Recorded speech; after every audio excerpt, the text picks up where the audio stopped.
دماغ ہونا چاہیے، لیکن خود بیماری میں مبتلا ہے، کیا انہوں دعا نہیں پڑے؟ جی ہاں، آج کا زمانہ ہے، نوجوان بچے ہمیں بخشیں گے نہیں، جو بات کر رہے ہیں وہ لوگ ان کی کردار کو بھی دیکھیں گے کہ جس کی دعوت دی جا رہی ہے زندگی میں عمل ان کا کتنا ہے، تو ان کے دل میں خیال آیا، جواب تو نہیں، وہ شاگرد پوچھے تو نہیں، حضرت امان کے ہاتھ کو انہوں نے دیکھا تو انہوں نے فوراً کہا کہ دیکھو میں سچ بول رہا ہوں، میرے والد عثمان غنی وہ بھی سچے تھے اور انہوں نے جس پیغمبر سے سنا وہ بھی سچوں کے سچے، تو اس دعا کو پڑھے اللہ اسے کسی آفت میں مبتلا نہیں کریں گے۔ اور تمہیں سوال ہے میں ایک آفت میں مبتلا ہوں، مجھے فالج اور لقوے کی شکایت ہے، انہوں نے کہا سنو، جس دن یہ حالت پیش آئی ہے اس دن میں دعا پڑھنا بھول گیا تھا،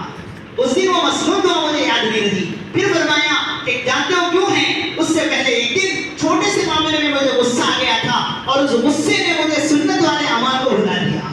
جی ہاں، ابھی ہم نے اپنے بڑوں سے خیریے میں سنا جو غصے میں ہوتا ہے اس کا دماغ کام نہیں کرے گا، وہ صحیح فیصلہ نہیں کرے گا۔ جی ہاں، آج کی سب سے بڑی مصیبت ہے ہم اللہ کے لیے اس غصے پہ کنٹرول کریں، اسے قابو میں کریں۔ تو مسنون دعائیں فرمایا جی ایک بڑے آدمی روزانہ وہ دعاؤں کا اہتمام کرتے، حادثہ ہوا اور بڑے اونچے بٹ سے کار نیچے گری، چند منٹ بیچارے بڑے مشکل سے باقی رہے، انہوں نے آخر میں جملہ کہا میں روزانہ یہ دعا پڑھا کرتا تھا، آج اللہ کا کرنا وہ دعا مجھے یاد نہیں رہی۔ سمجھ رہے؟ یہ بھی اللہ کا نظام ہے، جب تقدیر غالب آتی ہے تو تدبیر بیکار ہو جاتی ہے۔ جی بڑوں نے لکھا ہے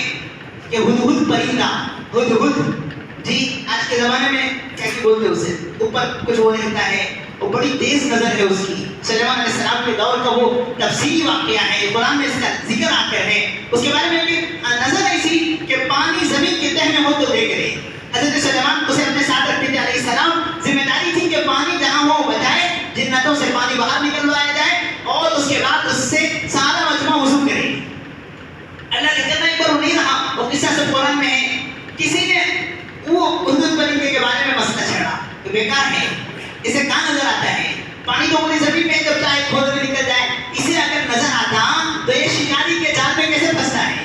جب جال بچھاتا ہے شکاری تو پرندے جیسے گرتے ہیں ہدہد بھی پھنستا ہے، اگر اس کی نظر اتنی تیز ہو تو کیوں پکڑتا، وہ جھان کیوں نظر نہیں آتا، اندر کا پانی نظر آتا ہے۔ جب یہ باتیں اس تک پہنچی تو ہدہد نے بڑا پیارا جواب دیا، اس نے کہا کہ میری نظر تو بالکل ٹھیک ہے، واقعی میں اندر کا پانی دیکھتا ہوں، لیکن اللہ کا عجیب نظام ہے، جس دن میری موت مقدر ہے، جس دن مجھ پر تقدیر غالب ہے، اوپر کا جان بھی مجھے نظر نہیں آتا، مجھے کچھ نظر نہیں آتا۔ تو بہرحال تدبیر اپنی جگہ، تقدیر اپنی جگہ، لیکن بزرگوں ہمیں مسنون اعمال کا بڑا اہتمام کرنا چاہیے، خاص طور پہ اللہ کے راستے میں چلنے والے قدم قدم کی دعائیں یاد آئیں۔ بڑا ایک سربگرد کا مسئلہ ہے، معلومات بہت ہیں، معمولات سے میں اور آپ خالی ہوتے جا رہے ہیں، کتنے ماشاءاللہ فضائل کے حلقوں میں بیٹھ کے ہم نے کیا کچھ سنا ہے اور کتنا علم کا ذخیرہ اور دین کا ذخیرہ ہمارے پاس محفوظ ہے۔ مصیبت یہ ہے کہ وقت وہ چیز نہیں آتی، وقت پر جی اللہم افتح لی ابواب رحمتک ہمیں یاد نہیں آتا، وقت پہ کھانے کی دعا یاد نہیں آتی۔ بزرگوں یہ بھی ایک غفلت ہے،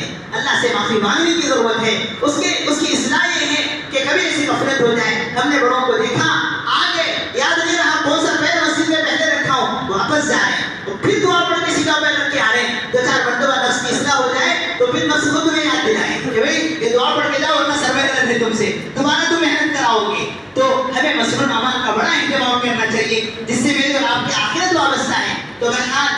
اللہ کے پیارے پیغمبر صلی اللہ علیہ وسلم نے جہاں مدینے کے انصار کو انہوں نے کہا یہودیوں نے کہ ہم نے ان پہ ایسے جادو کروایا ہے، نہ ان کی نسل آگے بڑھے گی نہ ان کی تجارت آگے بڑھے گی۔ اللہ کا کرنا صحابہ کرام کے اعمال اتنے مضبوط تھے، اللہ سے ان کا تعلق اتنا قوی تھا، ان کا سارا جادو دھڑا کا دھڑا رہ گیا۔ اور وہاں جانے کے بعد حضرت اسماء رضی اللہ عنہ کے بدن سے عبداللہ ابن زبیر پیدا ہوئے رضی اللہ عنہ، پورے مدینے والوں نے عید جیسی خوشیاں منائی۔ اللہ کا کرم، اللہ کا کرم، یہ لوگ کہہ رہے تھے کہ ہماری نسل نہیں بڑھے گی، اللہ نے عبداللہ ابن زبیر کو مدینہ جانے کے بعد سب سے پہلے مسلمانوں میں پیدا ہونے والے بچے ہیں، اور پھر اللہ نے وہ برکت دی، ایک صحابی کے 25 بچے، 30 بچے، انس بن مالک کے 120 بچے، ایک انس بن مالک 120